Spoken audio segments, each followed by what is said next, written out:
The last image Randa Ahmad had of her son was seared into her memory. Mohammed, just 4 years old, his laughter echoing through the ravaged streets of Baghdad, chasing a brightly colored ball.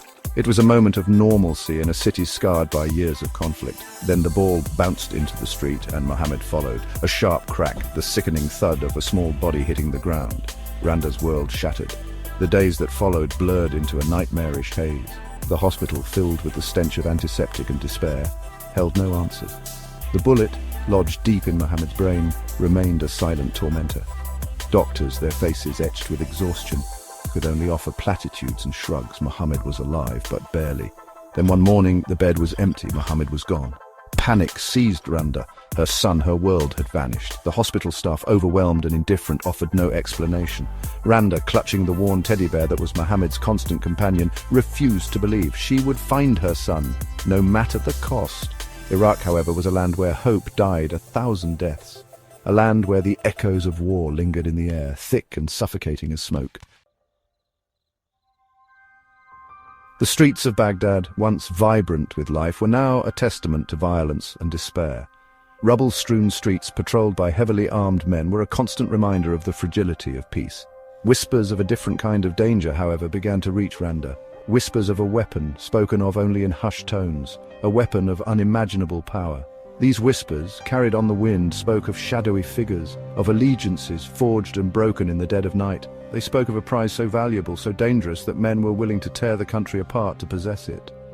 Randa, her heart heavy with grief, paid little attention. Her son was her only concern. The weapon just another layer of madness in a world gone mad. One name, however, began to surface with alarming regularity. Hayat Tahrir al-Sham, a name whispered with a mix of fear and reverence.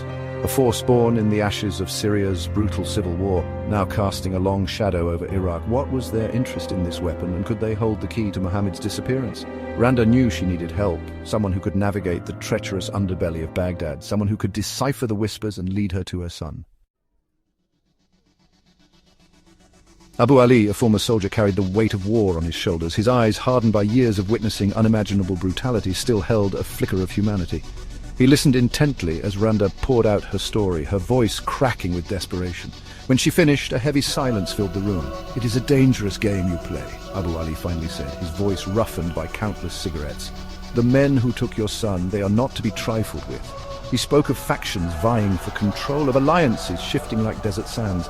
The weapon, he explained, was a game-changer, a tool that could tip the balance of power in the region. "Why my son?" Randa cried, her voice raw with anguish. "He is just a child." Abu Ali, his face etched with a lifetime of sorrow, had no answers. He had seen the depths of human cruelty, the way innocence was so easily extinguished in the flames of war. He knew that in this world, even a child could become a pawn in a deadly game. "I will help you," he said finally, his voice firm, despite the doubt that gnawed at him. "But you must be prepared. The path ahead is fraught with danger."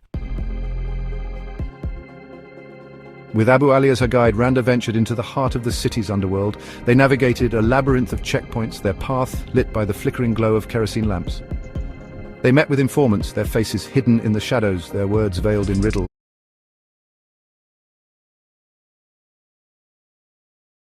and half-truths. Each encounter brought them closer to the truth, but also deeper into danger. They soon learned that Mohammed was not alone.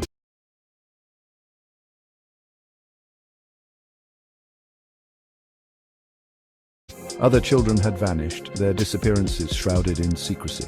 Was there a connection between these missing children and the weapon everyone sought? The search led them to the doorstep of a bombed-out building in the city's ruins. Inside, they found evidence of a makeshift prison. Scrawled messages on the walls, etched in desperation and fear of captivity and a desperate hope for rescue. Randa, her heart pounding in her chest, prayed that her son's voice was among those silent pleas. As they ventured deeper into the building, they stumbled upon a hidden room. A map pinned to the wall depicted the region, marked with symbols and lines that spoke of smuggling routes and hidden agendas.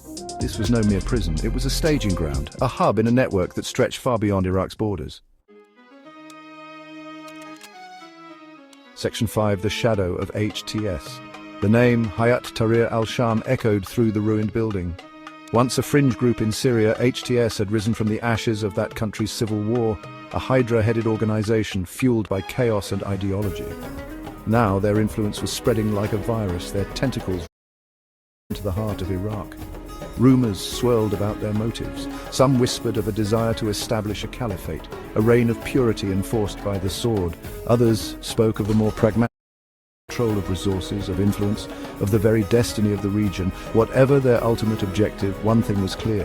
HTS was a force to be reckoned with. Abu Ali, his knowledge of the region's intricate web of alliances is proving invaluable, explained the complexities of the situation. HTS, he said, was not a monolithic entity, but a collection of factions, each with its own agenda, its own interpretation of faith and power. Finding Muhammad, he was indeed in their hands, would require navigating this treacherous landscape, a world where trust was a currency as rare as peace itself. Desperate to find her son, agreed to a risky plan. They would use their newfound knowledge to draw out those holding the children, offering themselves as bait in a dangerous game. The risks were immense, but the thought of Muhammad, trapped and alone, fueled her resolve. They contacted a local militia leader, a man known for his ruthlessness and his connections. He listened, his face an impassive mask, as Abu Ali laid out their plan. After what seemed like an eternity, he spoke, his voice barely a whisper. "It is a dangerous game you play," he said, echoing Abu Ali's earlier words. "But I can help you." The plan was set in motion. Word was leaked that Randa and Abu Ali had information about the weapon. Information that could shift the balance of power. It was a gamble, a desperate throw of the dice, but it was their only hope. The trap was sprung in the dead of night. As the militia surrounded the warehouse where the exchange was to take place, gunfire erupted, shattering the silence. Randa, her heart pounding in her chest, could only watch as chaos reigned. Betrayal, it seemed, was the only constant in this world. The militia leader, it turned out, had his own agenda. He had no intention of rescuing the children. His eyes were on the prize, the weapon that could make him the most powerful man in Iraq. Randa and Abu Ali, caught in the crossfire, narrowly escaped with their lives.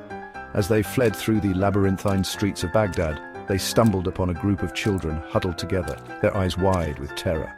Among them, his small hand clutching the worn teddy bear, was Muhammad. The reunion was a bittersweet moment of joy in a city consumed by darkness.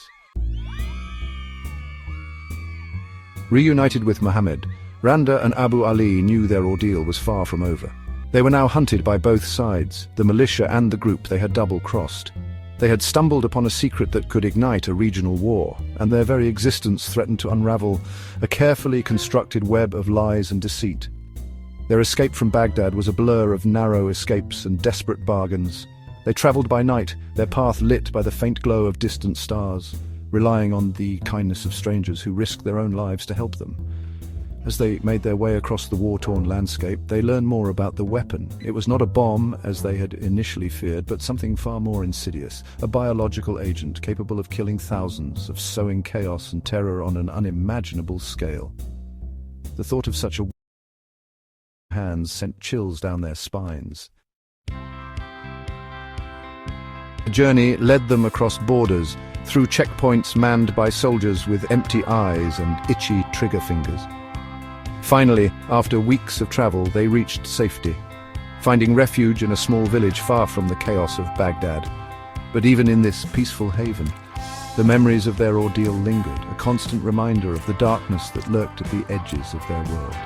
Muhammad, though physically safe, remained traumatized by his abduction. The vibrant, playful child Randa had known was gone, replaced by a quiet, withdrawn boy haunted by nightmares. Only the worn teddy bear, a silent witness to the horrors he had endured, seemed to offer him any comfort. The weapon, they learned later, had never been found. It remained out there, a silent threat, a ticking time bomb, in a region already teetering on the brink. The question of who had taken the children and why remained unanswered, a chilling reminder that some wounds never truly heal, some scars never fade. And in the shadows, unseen forces continued their deadly game, their eyes on the prize, their hearts cold and calculating. The search for the missing was over, but the battle for power raged on.